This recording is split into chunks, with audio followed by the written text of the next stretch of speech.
mens die verhaal van Handelinge lees, hoor mens van die kerk wat groei en uitbrei en ook met nuwe dilemma's te kampe kry. En hier in Handelinge 15 het ons nou gehoor, hier is 'n dilemma vir die vroeë kerk. Klomp gelowiges word Christene, klomp mense bekeer hulle, het sy uit hulle lewe as Jode of dan nou as heidene en hulle word almal Christene. Nou sê die vroeë Christene vir mekaar, jong, ons weet eintlik die Christendom is op hierdie stadium nog 'n sekte, 'n deel van die Jodendom. En eintlik is die reël dan nou, jy moet eers 'n Jood word voordat jy 'n Christen word.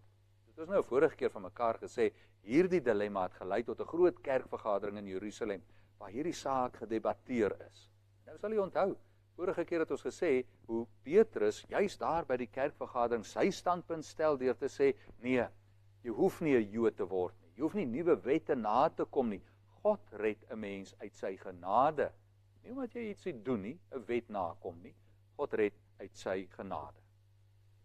Dis die een standpunt. Die ander standpunt natuurlik was die klomp Jode wat Christene geword het, wat sê, ja, jy moet eers 'n Jood word voordat jy 'n Christen word. En tussen hierdie twee standpunte, die van die Joodse Christene en Petrus, kry ons dan nou ook 'n derde standpunt. In Handelinge 15 lees ons hier in vers 12, hoe Jakobus dan ook opstaan en sy argument voer. En dit wil lyk asof Jakobus hier 'n kompromis voorstel het tussen Petrus se standpunt en die Jode wat Christene geword het. Jakobus sê baie duidelik, jong, ja, natuurlik is dit waar, God roep van altyd af nog mense na hom toe, ook heidene. En dan het Jakobus hier 'n aanhaling uit die profeteboek Amos, waar hy wil sê, onthou nou, God het nog altyd mense na hom toe geroep, maak nie saak wat hulle agtergrond was nie, selfs heidene. God roep mense na hom toe, almal is welkom.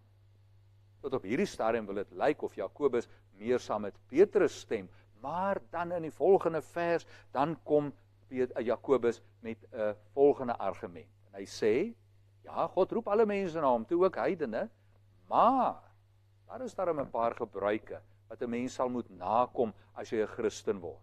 Jakobus sê, hy stel voor, mense uit die heidendom, wat hulle bekeer tot die Christendom, moet dan nou twee reëls nakom.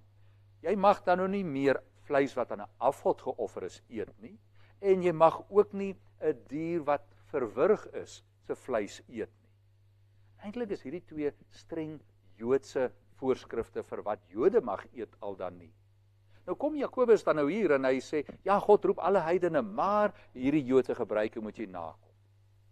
Jakobus hier besig om 'n nuwe wet voor te stel, reëls wat mense moet nakom voordat God jou red? Nee, allermins. Hier in sy kompromis wil Jakobus eintlik sê, hou in gedagte, God red mense uit sy genade en hy roep almal, selfs heidene, na hom toe. Maar hier is nou die fyn onderskeid wat ons moet tref.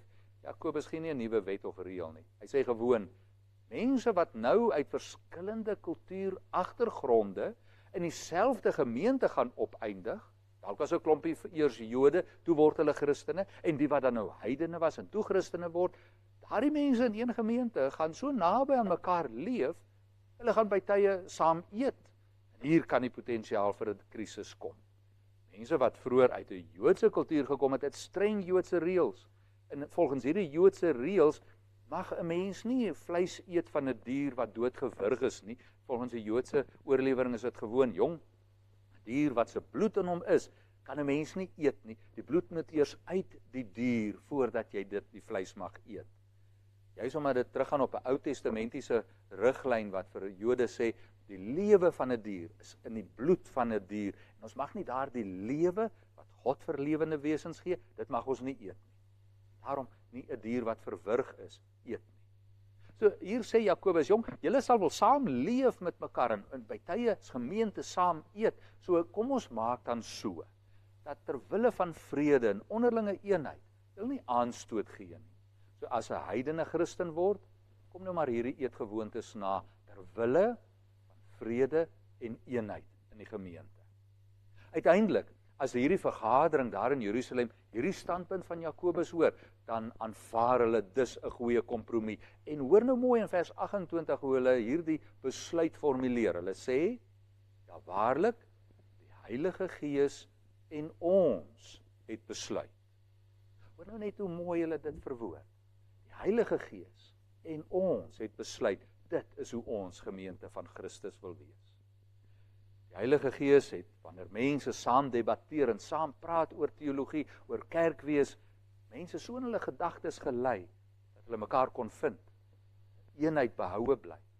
En waarlik die Heilige Gees lei die kerk tot eenheid, tot groei, tot vreedsame saamleef. En dis vandag ook waar. Al verskil ons hoe van mekaar, ons dien dieselfde Here. Die Heilige Gees lei ons ook om in 'n eenheid saam te lewe, al het ons verskille van mekaar. Wonderlike les wat ons hier leer uit hierdie kerkvergadering in Jerusalem, waarvan Handelinge 15 ons vertel. Kom luister 'n volgende keer verder.